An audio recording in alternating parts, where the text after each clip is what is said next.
October the 18th, 2002. Jay Baykal affair ends with an eviction and restraining order. This photo was from his LinkedIn profile in 2018 because I have no photos of Jay from 2002. After breaking up with Peter Kent, I met Jay Baykal on Match.com. He lived in Orlando, so it was a long drive for me once or twice a week to be with him, and he rarely drove over to Tampa. I was living at the island. He was Turkish and called himself the Cotton King, saying his father owned Sanko and had sent him to the U.S. to be his primary buyer. Jay had asked me to marry him within 3 weeks of meeting me, and that should have sent up a red flag.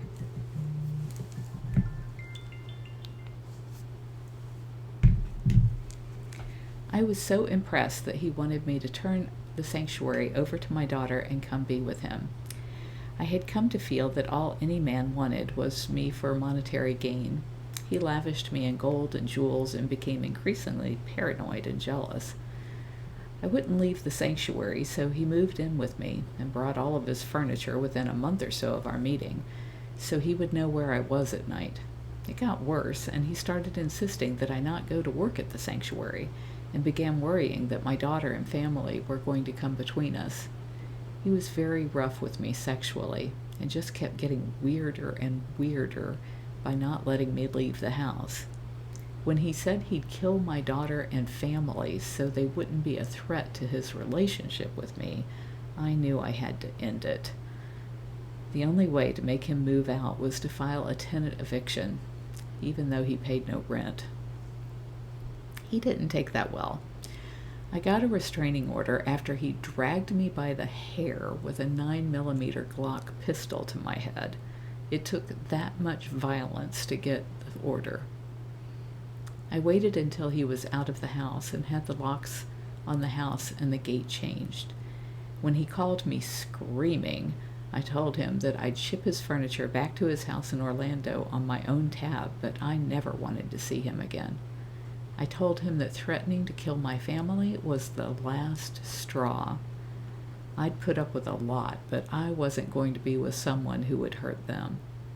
I hoped that letting him know that would protect them from any retaliation. I shipped his stuff back to him, including every piece of jewelry he'd ever given me, which was considerable. I filed a tenant eviction on him on October the 16th, 2002, in case number 02-CC-025052, and the next day I had to get a restraining order against him due to his violence on October 17th, 2002, in case number 02-DR-017308. The court records have been destroyed, and I don't know how or if it's even possible to get a copy now, but the end result was that he was out and couldn't come back anywhere near me. I didn't know it until years later, but in retaliation, on October the 18th, 2002, he filed, falsely, for a restraining order against me. It was denied the same day because the judge said there was no threat, and I never actually saw a copy of it until 2020, when I pulled it off of one of my critics' websites.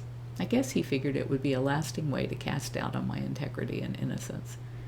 Hillsborough County Official Records, Book 12139, page 167, on October the 18th of 2002.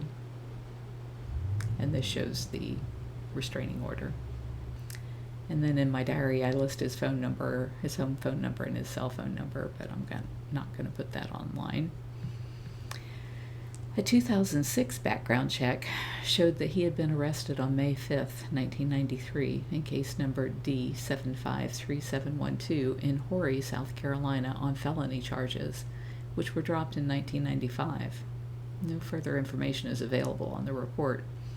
On May 10th, 2006, he was arrested for stalking in Sanford, Florida, case number 2006 MM004516A, while still living at the Crystal View Drive, Orlando, Florida address. And I have the full address there, but I'm not going to put that out there either.